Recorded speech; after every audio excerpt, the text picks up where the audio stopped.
একটি ছোট গ্রামে এক অদ্ভুত ঘটনা ঘটে।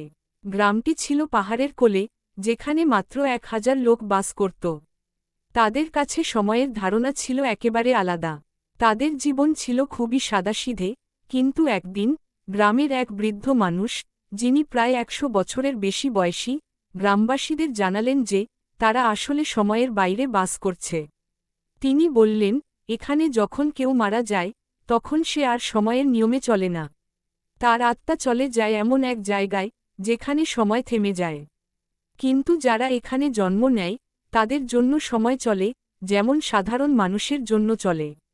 গ্রামবাসীরা প্রথমে এই কথা বিশ্বাস করেনি। তবে একদিন একজন যুবক, যার নাম ছিল রোহান, তার জীবনে একটি অদ্ভুত অভিজ্ঞতা ঘটল।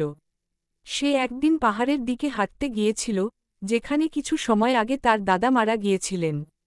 হাঁটতে হাঁটতে সে একটি পুরনো গুহার মুখে এসে পৌঁছায়, যেখানে প্রবেশ করলে সময়ের প্রতি তার অনুভূতি বদলে যায়। তারপর থেকে রোহান বুঝতে পারে যে পৃথিবীতে যা কিছু ঘটে তা সময়ের উপর নির্ভরশীল নয়। আসলে সময় একটি সূক্ষ্ম অঙ্ক, যা কোনো এক অস্পষ্ট নিয়মে চলতে থাকে, যেখানে কিছু ঘটনা সময়ের আগে এবং পরে ঘটে।